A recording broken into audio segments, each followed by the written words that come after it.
morning, Ayan. sir. Ayun na nga, unahin na natin. Bakit sinasabi na may ano ito?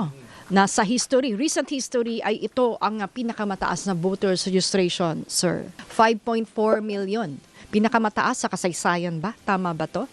Pinakamataas nga po, tama po kayo, nang binuksan natin yung October 20, last year, 2025, hanggang tapos ng May 18, 5,410,000. At para bigyan lamang po kayo ng idea dun sa last day, sa buong Pilipinas po, ang na-accommodate ay umabot sa 328,000.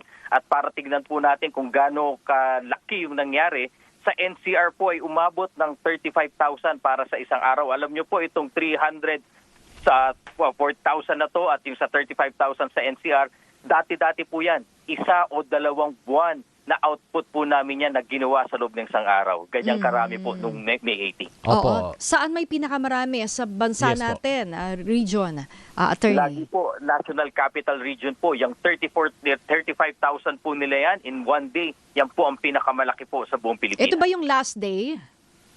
Yes po, yan po yung last day. Yan tayo Opo. Last minute Di ba? Importante umabot sa deadline. 2 buwan mong binuksan. Tapos sa last day ka magpaparegister. Ano kayo? Ayun nga, NCR, anong pinakamalaki? Opo, sir. Attorney? NCR po. Yes po, sila po ang pinakamalaki, 35,000 po in one day. Sila po ang pinakamalaki. Sumunod? Sumunod po.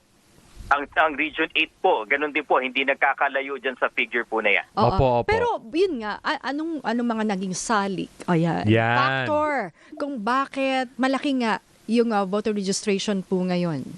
Ay, nakita po namin yung taas ng awareness po. Siguro dahil sa tulong na po ng ating media at social media, talagang aware yung mga tao sa kaganapan sa ating pamahalaan. At na-realize nila na ang pinakamaga talaga pong pamamaraan para masimula ng pagsagot. Hindi man po total solution, batang simula sa pagsagot ng lahat na to, yung halalan. At ang first step, kailangan nakaregister po sila. Opo, demographic attorney, ano po ba sa age bracket? Marami po bang youth or at the same Batang time? botante ba Opo, to? may mga millennials din, nasa 40s, nasa 50s. Oo. Baka ilang percent yan? Baka 80% ba? Opo. Opo, bagamat tinatapos pa po namin yung bracket po sa age, pero siguro po para mabigyan tayo ng idea dun sa 5,410,000 po na applications sa tinanggap. Ang first time po na voters dyan na 15 years old hanggang 17 yung para sa SK ay umabot ng 1.5 million.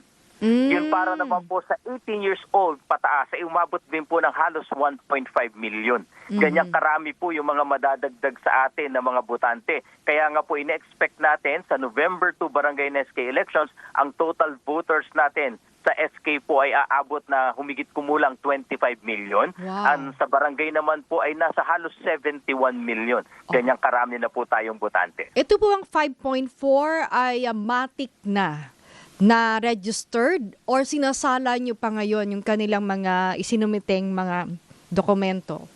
Naku, sinasala po ito. Kaya nga po, isa ito sa paliwanag namin kung bakit kailangan magtapos sa May 18. Wala ng special registration, wala ng extension dahil ito po ang proseso na kasunod. Ang kasunod na po niya, nasahan nyo sa mga susunod na araw, ipapaskil ang lahat ng pangalan dun sa kanilang City Hall or Municipal Hall at sa tanggapan ng COMELEC.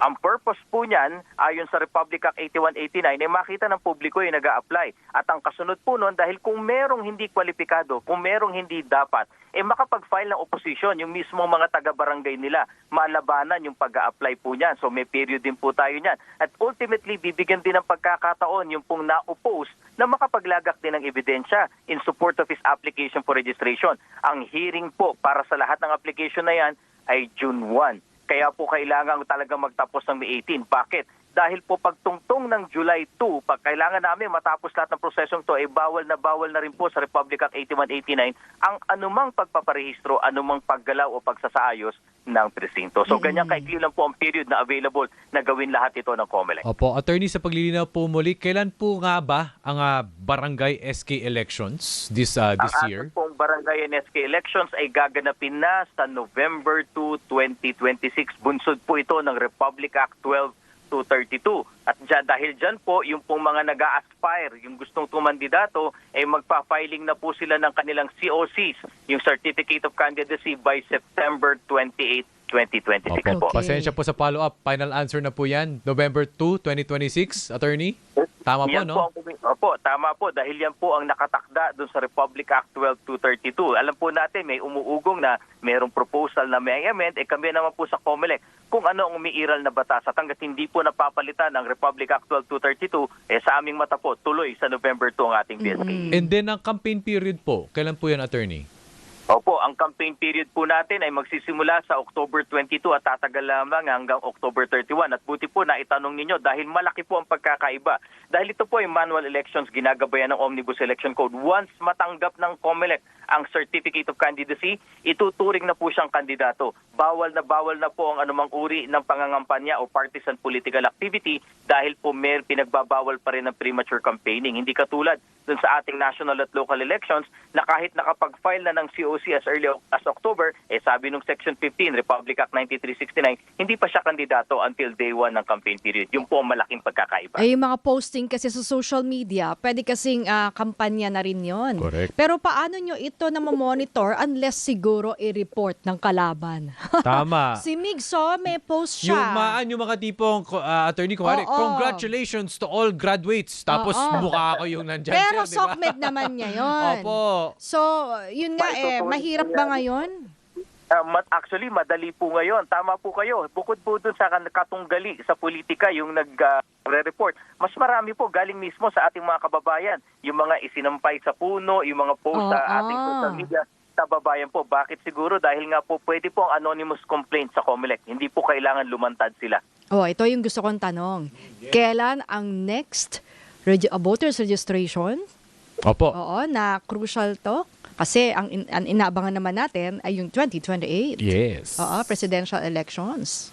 Tama po, nabanggit na rin po ni Chairman Garcia na sa February 2027 ay bubuksan na po namin muli ang registration naman para sa May 2028 national at local elections dahil presidential po ito. At maaari po itong tumagal. Tingin namin baka po hanggang September 30. Hanggang doon na lamang po. So maaga po namin sinasabi, bagamat wala pang formal na kalendaryo, yan pong pagbubukas ng Pebrero ay maaring tumagal lamang hanggang Setyembre dahil yun lamang po ang pinapahintulutan ng batasang Sa COMELEC. last day tayo. Huwag naman kahit mga 2 days before. 2 days before. Para hindi masyadong haragan. Attorney, I'll take this chance to ask na rin po, no? Kasi syempre nung nakaraang midterm elections, hindi naman po lahat nakaboto.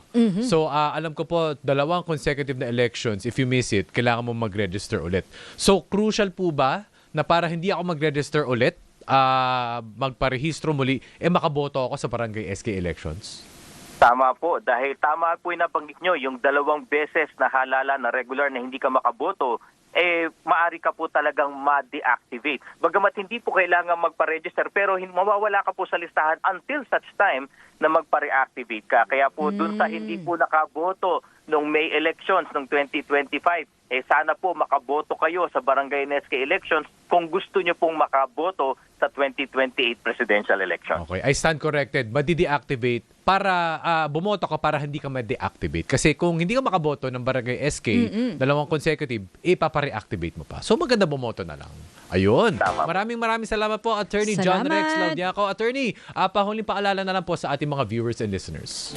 Opo, sa ating mga kababayan po, pakibantayan po yung mga ipapaskill na mga pangalan na nag-application dahil ito na po ang pagkakataon para mag-file ng inyong opposition at asahan po ninyo lahat na po ito ay isasalain ng COMELEC by June 1 sa aming Election Registration Board hearing bukod pa dun sa patuloy na cleansing ng ating records na ginagawa sa pamamagitan po ng lahat ng biometrics, identification at iba pa. Maraming salamat po. Ayan. Alright, maraming salamat po sa ating kaserbisyo of the day, Attorney John Rex Laudiaco, spokesperson ng COMELEC. Attorney, happy weekend po.